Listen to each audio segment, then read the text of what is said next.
नमस्कार दोस्तों, आपका हार्दिक स्वागत है आपके अपने YouTube चैनल मालानी अनअकैडमी पर। और मैं हूं आपका दोस्त दर्शन। तो दोस्तों, आज की इस वीडियो के अंदर हम बात करने जा रहे हैं कक्षा 8 की विज्ञान की। और विज्ञान का पहला अध्याय हम पूर्ण रूप से इस वीडियो के अंत में पढ़ेंगे। तो वीडियो को अंत तक पूरा देखें ताकि जो भी पढ़ाया जा रहा है आपके सबको समझ में आ जाए। और अपने दोस्तों के साथ ज़्यादा से ज़्यादा शेयर करें ताकि उनको भी इस ऑनलाइन पढ़ाई का फ़ायदा मिल पाए। हम अपने YouTube चैनल मालानी अनअकैडमी पर कक्षा 6 से लेकर कक्षा 10 तक की सभी विषयों की वीडियो आपको निःशुल्क उपलब्ध करवा रहे ताकि आप अपने घर बैठे अपनी तैयारी पूर्ण रूप से कर पाओ। तो अपने इस वीडियो के अंदर हम बात करेंगे कक्षा 8 के विज्ञान के पहले अध्याय के बारे में। पहले अध्याय का नाम है फसल उत्पादन एवं प्रबंध। फसल का उत्पादन किस तरह से करें, फिर उसका प्रबंध हम कैसे करें, ये सब कुछ हम अपने इस वीडियो के अंदर पढ़ने जा रहे हैं। तो अब आपने देखा होगा कि जो पेड़ पौधे वे क्या करते हैं, अपना भोजन खुद बना लेते हैं, लेकिन हम अपना भोजन खुद नहीं बना सकते। हम किस पर आश्रित रहते हैं? पेड़ पौधों के ऊपर और जीव जंतुओं के ऊपर। उनसे ही जो हमें कच्चे खाद्य पदार्थ प्राप्त होते हैं उनको पकाकर हम अपने भोजन के रूप में लेते हैं। तो अब आपके मन में ये भी प्रश्न आता होगा कि हम भोजन करते ही क्यों हैं, किस लिए करते हैं भोजन, हमें क्यों आवश्यकता होती है भोजन की? क्योंकि हम जो श्वसन लेते हैं यानी कि सांस लेते हैं, चलते फिरते हैं, काम करते हैं, ठीक है, और अपने शरीर के अंदर जो पाचन प्रक्रिया होती है, जो ऊर्जा मिलती है हमको, उसके लिए हमको किसकी आवश्यकता होती है? भोजन की आवश्यकता होती है। भोजन करने से हमको क्या मिलती है? ऊर्जा मिलती है, इसीलिए हम भोजन करते हैं। ठीक है, तो अब हम आगे बढ़ते हैं कि फसल क्या है। ठीक है, फसल का उत्पादन पहले किस प्रकार से हुआ होगा। अब देखो, हमारे भारत के अंदर इतने सारे लोग हैं, ठीक है, लगभग 130 करोड़ के आसपास भारत की जनसंख्या पहुंच चुकी है। ठीक है, तो इतनी सारी जनसंख्या, इतने लोगों को खाद्य पदार्थ कैसे उपलब्ध हो, इसके लिए हमें क्या करना पड़ेगा? सबसे ज़्यादा फसल का उत्पादन करना होगा। तो सबसे पहले अब आपके मन में प्रश्न आया होगा कि ये जो फसल है ये कहाँ से शुरू होगी, किसने सबसे पहले इसका प्रयोग किया होगा। तो आज से कई हजारों लाखों वर्ष पहले हमारे जो पूर्वज थे वे जंगलों के अंदर अपने खाद्य पदार्थ के लिए इधर उधर भटकते रहते थे। फिर उन्होंने क्या किया? नदियों के आसपास में रहना शुरू किया, अपने घर बनाए और वहाँ पर उन्होंने फिर फसल उगाना शुरू किया। और फिर फसल से ही उन्होंने अपना जो मुख्य भोजन है, मुख्य आधार उन्होंने लेना शुरू किया। तो अब हम पढ़ते हैं कि फसल कहते किसे। ठीक है, तो सबसे पहला हमारे पास बिंदु आता है फसल होती क्या है। ठीक है, तो फटाफट से लिख दीजिए, फसल किसे कहते हैं? जब एक ही प्रकार के पौधों को किसी बड़े पैमाने पर उगाया जाता है तो उसे फसल कहते हैं। अब आपको ये नीचे चित्र दिख रहा होगा, ये क्या है? एक प्रकार की फसल है। अब देखो, फसल का तात्पर्य है कि एक ही प्रकार के पौधों को बड़े पैमाने पर उगाया जाना। यानी कि अब गेहूं की फसल है, मान लो गेहूं की है या बाजरे की फसल है, तो क्या है? आपके पूरे खेत के अंदर किसकी फसल बोई हुई? बाजरे की बोई हुई। या फिर आपके पूरे खेत के अंदर केवल गेहूं के ही पौधे लगे हुए, तो इसे हम फसल कहते हैं। यानी कि बड़े पैमाने पर एक ही प्रकार के पौधों को उगाया जाना फसल कहलाता है। अब इस फसल कितने प्रकार की होती है वो हम आगे बढ़ते हैं। भारत के अंदर अलग अलग प्रकार की जलवायु के आधार पर मुख्यतः हम 2 प्रकार की फसल लेते हैं यहाँ पर हम अपन पढ़ने के लिए। पहली है खरीफ और दूसरी है रबी। ठीक है, खरीफ की फसल और रबी की फसल। उसके बाद में जो ग्रीष्मकालीन जो उगाई जाती है, कोई कुछ सब्जियां होती है, कुछ दालें होती है, वे सब किस में आती है? हमारे जायद फसल के अंदर आती है। लेकिन हम मुख्यतः अपने इस अध्याय के अंदर 2 प्रकार की फसलों को पढ़ेंगे, खरीफ की फसल और रबी की फसल। अब खरीफ की फसल किसे कहते हैं? वर्षा ऋतु के अंदर उगाई जाने वाली फसलों को खरीफ की फसल कहते हैं। इसका समय जून से सितंबर तक होता है। जो आप बारिश के समय जो उगाते हो, यानी कि अपने मारवाड़ी भाषा के मौके बराड़ू। ठीक है, यानी कि जो बारिश के मौसम में जो फसलें उगाई जाती है वर्षा की ऋतु में, वो सब कौन सी फसल होती है? खरीफ की फसल होती है। ठीक है, तो इनका समय कहाँ से कहाँ तक होता है? जून से सितंबर तक होता है। और ये कौन कौन सी फसलें होती है? मक्का, धान, सोयाबीन, मूंगफली, कपास, बाजरा आदि। ये सब की सब क्या है? खरीफ की फसल है। अब आप देख रहे होंगे कि धान, अब धान तो हम किसे कहते हैं? अनाज को हम यहाँ पर अपनी भाषा के अंदर धान कहते हैं, लेकिन धान कहते किसे? धान चावल को कहते हैं। किसको कहते हैं? चावल को धान कहते हैं। ठीक है, ये ध्यान रखना आप। इसके बाद में रबी। रबी की फसल कब बोई जाती है? शीत ऋतु में बोई जाती है और इसे रबी की फसल कहते हैं। यानी कि जो शीत ऋतु के अंदर, यानी कि सर्दी के मौसम के अंदर जो फसलें उगाई जाती है, उन सभी फसलों को हम क्या कहते हैं? रबी की फसल कहते हैं। ये इनका समय कितना होता है? अक्टूबर से मार्च तक होता है। ठीक है, इसके बाद में इसके उदाहरण क्या है, गेहूँ, चना, मटर, सरसों, अलसी आदि, ये सब की सब आपके क्या है, रबी फसलें है। खरीफ की फसल देख ली, रबी की फसल देख ली, ये आपने देख ली खरीफ की फसल और रबी की फसल। इसके बाद में अब हम आगे बढ़ते हैं और देखते हैं कि जो कृषि पद्धतियाँ हैं वो क्या है। हम अपने खेत के अंदर बीज उगाने से लेकर वापस हमें फसल के मिलने तक और फिर उसके भंडारण तक की पूरी विधियाँ हम काम में लेते हैं, वे कौन कौन सी विधियाँ है। ठीक है, तो अब हम इनके बारे में ये सभी विधियाँ पढ़ने जा रहे हैं। अब देखो, हमें फसल बोने के लिए, फसल को हमें प्राप्त करने के लिए, फसल के उत्पादन के लिए हमें 7 विधियों को ध्यान में रखना होता है। तो वो कौन कौन सी है, पहली है मिट्टी तैयार करना, दूसरी बुआई, तीसरी खाद एवं उर्वरक देना, चौथी है सिंचाई करना, पांचवा खरपतवार से सुरक्षा, छठा है कटाई और सातवां है भंडारण। इन सभी विधियों के अंतर्गत हम पूरा का पूरा प्रोसेस पढ़ेंगे, पूरी प्रक्रिया पढ़ेंगे कि किस प्रकार फसल का उत्पादन होता है। ठीक है, तो आइए शुरुआत करते हैं हमारे पहले बिंदु से, मिट्टी तैयार करना। अब हमारे पास है कृषि पद्धतियाँ। कृषि पद्धति में हम सबसे पहली पद्धति पढ़ने जा रहे हैं, मिट्टी तैयार करना। ठीक है, तो मिट्टी तैयार करना यानी कि अब खेती करने से पहले आपको कई सारी तैयारियों की आवश्यकता होती है। पहले खेत को पूर्ण रूप से झाड़ियों से मुक्त करना होता है, साफ करना होता है, उसकी सफाई करनी होती है। उसके बाद में आपको बीज तैयार करने होते हैं। ठीक है, आपने कई बार देखा होगा अपने घरों के अंदर बीजों को तैयार करने के लिए क्या करते हैं, बीजों को पानी के अंदर डालते हैं। ठीक है, पानी के अंदर डालने के बाद में कुछ बीज होते हैं जो तैर कर ऊपर आ जाते हैं, यानी कि ये जो ऊपर आ जाते हैं बीज, ये आपके फसल के रूप में लायक नहीं, आपके ये उगेंगे नहीं। ठीक है, इसलिए इनको अलग किया जाता है, पृथक किया जाता है। तो अब इसके बाद में आपके खेत को तैयार किया जाता है, बारिश होती है तब, या फिर यदि बारिश नहीं होती है तो आपको खेत को अच्छी तरह से सिंचित करना पड़ता है। इसके बाद में खेत को बुआई करने से पहले आपको मिट्टी को पलटना होता है। ठीक है, तो मिट्टी को पलटते क्यों हैं, क्योंकि जो पोषक तत्व होते हैं वो मिट्टी के अंदर मिल जाए। ठीक है, यानी कि जो हमारा जो भी फसल होती है उसकी जो जड़ें होती है वे कुछ ही सेंटीमीटर तक गहराई में जाती है, ज़्यादा गहराई में नहीं जाती है। इसलिए जो भी पोषक पदार्थ होते हैं वो ऊपर आ जाए और मिल जाए। और कई बार आप जो बारिश होती है उससे पहले, जुताई करने से पहले क्या करते हैं, खेत के अंदर खाद डालते हैं, ताकि जुताई करने के दौरान वो सब के सब आपके खेत के अंदर मिल जाए, ताकि वे सभी पोषक पदार्थ आपको अपने उन फसल को मिल पाए। तो अब देखो, मिट्टी को उल्ट पलट कर पोला बनाने की जो प्रक्रिया उसे हम क्या कहते हैं, जुताई कहते हैं। ठीक है, ये जुताई कई औजारों से की जाती है, हल से की जाती है, ये हमारा परंपरागत औजार है। हल से बुआई की जाती है और जुताई भी की जाती है। ठीक है, तो मैं आपको चित्र दिखा रहा हूँ, उसे ध्यान से देखिए कि जो हल है वो क्या है और उसमें कौन कौन से भाग है। आपको 2 बैलों का चित्र दिख रहा है और पीछे एक आदमी खड़ा है, किसान, जो खेत की जुताई कर रहा है। इसमें आप देखिए बैलों के जो कंधों के ऊपर जो लकड़ी है उसको हम जोत कहते हैं। ठीक है, उसके बाद में जो लंबी लकड़ी है, जो नीचे ज़मीन में जाने वाली जो फाल है उससे टच होने वाली है, उस लकड़ी को हम हल या सेफ्ट कहते हैं। ठीक है, उसके बाद में जो ज़मीन के अंदर जाता है, ज़मीन को गहराई से जो मिट्टी को उल्टने और पलटने की जो प्रक्रिया करता है उसे हम फाल कहते हैं। ठीक है, ये तो आपके हल के अलग अलग भाग हो गए। इसके बाद में आपको जो सामने ट्रैक्टर दिख रहा है, ठीक है, उसके पीछे जो लगाया हुआ है वो कल्टीवेटर है। ठीक है, तो कल्टीवेटर से भी जुताई करते हैं ताकि समय और श्रम दोनों की बचत हो जाए।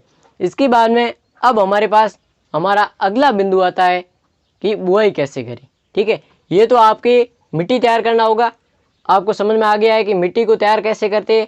ठीक है, फिर अब बुआई कैसे करते हैं वो सब कुछ देखते हैं। अब देखो, बुआई करना, बुआई करने से पहले हमको क्या करना पड़ता है, बीजों को तैयार करना पड़ता है। ठीक है, तो बीजों को कैसे तैयार करते हैं ये मैंने आपको पहले बता दिया कि जो भी बीज होते हैं उनको पानी के अंदर डालते हैं, जिससे क्या होते हैं, जो बीज उगने लायक नहीं है वे सब के सब जल के ऊपर तैरने लग जाते हैं, क्योंकि वे सब खोखले होते हैं। ठीक है, तो वे फिर उगेंगे नहीं, इसलिए उनको अलग कर दिया जाता है। फिर जो भी बीज बचते हैं उनको बोते हैं। अब बुआई कैसे करते हैं, बुआई हम हल से भी करते हैं, मैंने अभी आपको चित्र दिखाया, एक और चित्र दिखा रहा हूँ उसे भी ध्यान से देखिए। इसमें आपके जो बैल है उनके पीछे 2 किसान खड़े हैं और क्या कर रहे हैं, बुआई कर रहे हैं। ठीक है, तो हल से बुआई की जाती है, तो हल के पीछे क्या आपको जो दिख रही है कीप, ठीक है, उस कीप से क्या करते हैं, बीज डालते हैं और वे जमीन के अंदर चले जाते हैं। ठीक है, इस प्रकार हल से भी बुआई करते हैं। और अब देखो, बुआई करने का एक और तरीका है। ठीक है, बुआई करने का एक और तरीका कौन सा है, सीड ड्रिल मशीन। जो ट्रैक्टर होता है उसके पीछे सीड ड्रिल मशीन को जोड़ दिया जाता है और उसके ऊपर एक किसान बैठ जाता है और फिर किसान बैठ जाता है और फिर उससे बीज डालता है और जिससे वह अपने खेत के अंदर बुआई कर देता है। तो इस प्रकार बुआई की जाती है और कुछ और तरीकों से भी बुआई की जाती है। आपको पता है जैसे चावल होते तो चावल की बुआई कैसे की जाती है, पहले तो उसको बोया जाता है, ठीक है, यानी कि जैसे सामान्य बुआई होती है वैसे होती है। उसके बाद में फिर उनको अखेड़ा जाता है, ठीक है, उनके चारों ओर से मिट्टी को काट काट कर अलग अलग आकार में उनको उखेड़ कर फिर वापस उनको अलग स्थान पर बोया जाता है, ठीक है, ताकि वो फसल अच्छे रूप से पनप सके, उनको अच्छी तरह से पोषक पदार्थ मिल पाए, ठीक है। तो बुआई किसे कहते हैं?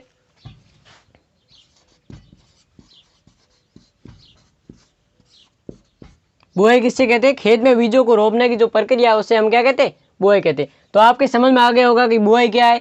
पहली पद्धति हमारे पास क्या थी? मिट्टी को तैयार करना, ठीक है, समझ में आ गई। अब बुआई किससे कहते हैं ये भी आपके समझ में आ गया। इसके बाद में अब हमें क्या करना पड़ता है? अब फसल ऊपर आ गई है, ऊपर आने के बाद में उसको खाद और उर्वरक देनी होती है। अब खाद और उर्वरक क्या है उसके बारे में हम पढ़ने जा रहे हैं। अब हमारे पास तीसरा बिंदु है खाद एवं उर्वरक मिलाना। अब देखो हमने देख लिया कि मिट्टी तैयार कैसे की जाती है, फिर बुआई कैसे की जाती है। अब बुआई से वापस अब पौधे बनकर जमीन से बाहर निकल आए। अब देखो कुछ पौधे होते हैं जो क्या होते हैं, अच्छे से बढ़ जाते हैं, और कुछ पौधे होते हैं जो अपनी वृद्धि नहीं हो पाती है उनकी। आपने खेत के अंदर देखा होगा ऐसा। तो उन पौधों की वृद्धि के लिए, वृद्धि को बनाए रखने के लिए उनको पोषक पदार्थों की आवश्यकता होती है। जैसे हमें भोजन की आवश्यकता होती है, भोजन के अंदर हमारे जो भी पोषक पदार्थ है, कार्बोहाइड्रेट, प्रोटीन, वसा, विटामिन, खनिज, लवण, इन सब की हमें आवश्यकता होती है। वैसे इन पौधों को भी अपने भोजन के अंदर सभी पोषक पदार्थों की आवश्यकता होती है, ठीक है। तो इसलिए इनको अच्छा पोषण प्रदान हो, अच्छी तरह से वृद्धि करे, इसलिए क्या दिया जाता है? खाद और उर्वरक दिया जाता है। अब खाद या उर्वरक होती क्या है? तो वे पदार्थ जिन्हें हम मिट्टी में पोषक पदार्थों के स्तर को बनाए रखने के लिए उपयोग में लेते हैं उन्हें हम खाद या उर्वरक कहते हैं, ठीक है। आपके समझ में आ गया। अब देखो फसलों के लगातार उगाने से मिट्टी में कुछ पोषक पदार्थों की कमी हो जाती है। इस क्षति को पूरा करने हेतु किसान खेतों में खाद देते हैं। यह प्रक्रम खाद देना कहलाता है। अब आपने देखा होगा, आप ये चित्र देख रहे हो, किसान क्या कर रहा है? खेत के अंदर खाद दे रहा है। खाद क्यों दे रहा है? क्योंकि पोषक पदार्थों की कमी हो गई है, फसल की पैदावार अच्छी नहीं हो रही। पैदावार अच्छी करने के लिए ये खाद दे रहा है। तो जो भी खाद देना है वो किसे कहते हैं? आपने की फसलों के लगातार उगाने से मिट्टी में कुछ पोषक पदार्थों की कमी हो जाती है और उस कमी को पूरा करने के लिए खाद या उर्वरक देते हैं और इसे हम खाद देना कहते हैं। अब जो उर्वरक है, कुछ उर्वरक के नाम। अब उर्वरक क्या होती है? ये हम मतलब रासायनिक होती है, ठीक है, पैदा की जाती है। अब खाद क्या होती है? खाद हमारे यहाँ पर जैसे गाय है, गाय का गोबर है, उसको गड्ढे के अंदर डाल दिया, फिर उसमें हमने केंचुए लाकर डाल दिए, तो वो क्या हो जाएगी? हमारी वर्मी कंपोस्ट तैयार हो जाएगी। आपने छठे के अंदर पढ़ा होगा, ठीक है, नहीं पढ़ा है तो आप यहाँ से सुन लो। अब तो अब वर्मी कंपोस्ट तैयार कैसे की जाती है कि जो गड्ढा होता है, गड्ढे के अंदर गाय या जो भी पशु होते हैं उनका जो गोबर होता है वो डाल दिया जाता है, उसके अंदर केंचुए डाल दिए जाते हैं, जिससे वो क्या करते हैं? उस खाद को खा जाते हैं, खा कर छोटी छोटी गोलियों के रूप में वापस उत्सर्जित करते हैं, जिससे हमें अच्छी एक बहुत ही अच्छी पैदावार उपज करने के लिए बहुत ही अच्छी खाद मिलती है। उस खाद को खेत के अंदर छिड़कने से कोई भी बुरा प्रभाव नहीं पड़ता है। लेकिन हम ज़्यादा यदि उर्वरक का इस्तेमाल करेंगे तो क्या होगी? धीरे धीरे हमारे जो खेत की जो उर्वरक क्षमता है वो नष्ट होती जाएगी, उसमें पोषक पदार्थों की कमी हो जाएगी, फिर वो आदी हो जाएगा इसका। तो उर्वरक कौन कौन से? Urea, ammonium sulphate, super phosphate, potash और एनपीके। एनपीके यानी नाइट्रोजन, फॉस्फेट, पोटेशियम, ठीक है, ये सब के सब क्या है? उर्वरक है। तो आपके समझ में आ गया उर्वरक किससे कहते हैं। अब ये क्यों डाले जाते हैं? क्योंकि अब देखो कई बार क्या होता है, हम खेत के अंदर लगातार एक साल या 2 साल लगातार एक ही प्रकार की फसल बोते हैं, जिससे क्या होती है? उसकी पैदावार कम हो जाती है। लेकिन किसान क्या कहते हैं? फसल चक्र अपनाते हैं, ठीक है। फसल चक्र अपनाने के लिए वो क्या करते हैं? 1 साल यानी बाजरा की फसल बोई, हमारे यहाँ का उदाहरण ले लो, 2 साल बाजरा की बोई, फिर क्या किया? हमने क्या किया? ग्वार की फसल बो दी। ग्वार की जो जड़ें होती है उसमें क्या होता है? राइजोबियम नामक एक जीवाणु होता है, ठीक है, जो क्या करता है? नाइट्रोजन का स्थिरीकरण करता है, यानी नाइट्रोजन को पोषक पदार्थों में बदलता है, जिससे क्या होती है? उस जमीन की जो उर्वरक क्षमता है वो बढ़ जाती है। अब फसल चक्र यानी एक फसल बोई 1 साल, दूसरे साल दूसरी फसल बो, फिर तीसरे साल वापस वो फसल बो, तो उसकी पैदावार अच्छी होती है। इस प्रकार किसान क्या करते हैं? अपनी भूमि की उर्वरक क्षमता बनाए रखते हैं।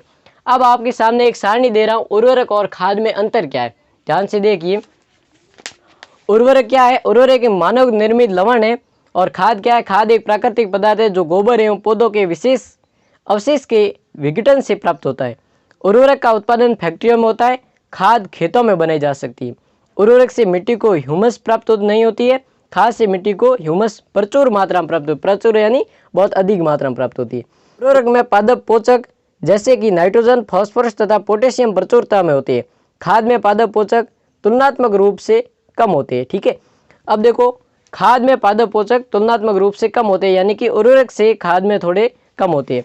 अब खाद के क्या लाभ है, यह आप ध्यान से देख लो बोर्ड की तरफ। इससे मिट्टी की जल धारण क्षमता में वृद्धि होती है। इससे मिट्टी भुरभुरी एवं सरंध्र हो जाती है। सरंध्र यानी मिट्टी के अंदर जो वायु का जो आदान प्रदान होता है वो आसानी से हो पाता है, जिसके कारण गैस विनिमय सरलता से होता है। ठीक है, ये आपके समझ में आ गया। इससे मित्र जीवाणुओं की संख्या में वृद्धि हो जाती है। मित्र जीवाणु यानी वे जीवाणु जो हमारी फसल के लिए उपयोगी होते हैं।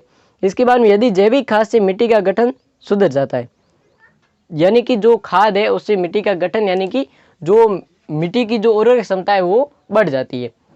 अब हम आगे बढ़ते हैं। अगला बिंदु है सिंचाई। ठीक है, अब सिंचाई क्या होती है ये ध्यान से सुनना। सिंचाई का अर्थ होता है खेत के अंदर पानी देना। आपने जो फसल बोई है उसको पानी देने की आवश्यकता होती है। यदि आप पानी नहीं दोगे तो क्या होगी? मुरझा जाएगी और फसल नष्ट हो जाएगी। इसलिए उसे निश्चित समय के बाद में पानी देने की आवश्यकता होती है। तो निश्चित समय यानी कि निश्चित समय के बाद में फसल को जल देना क्या कहलाता है? सिंचाई कहलाता है। ठीक है, सिंचाई किससे कहते हैं? तो आपके समझ में आ गया कि निश्चित अंतराल के बाद में खेत के अंदर जो फसल उगी हुई है उसको जल देना ही क्या कहलाता है? सिंचाई कहलाता है। ठीक है, तो अब सिंचाई करने के कौन कौन से तरीके हैं? तो इसमें सिंचाई के कुछ स्रोत हैं। अब सिंचाई हम करते किन से? तो कुएं से करते हैं, नलकूप से, तालाब या झील से, नदियाँ, बांध और नहर, इन सब के उपयोग से हम क्या करते हैं? सिंचाई करते हैं। इन सब से हमें पानी मिलता है। ठीक है, ये सब जल के स्रोत है और इन्हीं से हम पानी प्राप्त करते हैं और उससे हम सिंचाई करते हैं।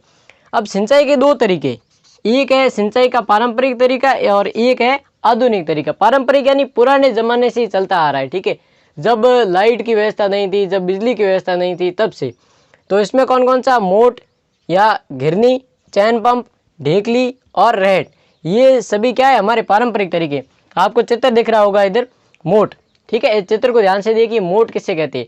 मोट यानी इसमें अब एक बाल्टी होती है, बाल्टी का आकार का जो भी बर्तन होता है उस बर्तन को एक रस्सी की सहायता से पानी के अंदर डालती है, फिर उसे एक चक्री के माध्यम से खींचते हैं। ठीक है, चक्री के ऊपर वो होती है, उसे फिर खींचते हैं। आपको दिख रहा है चित्र? तो जो खींचते हैं, जिस रस्सी को है हम अपनी भाषा के अंदर बरत कहते हैं।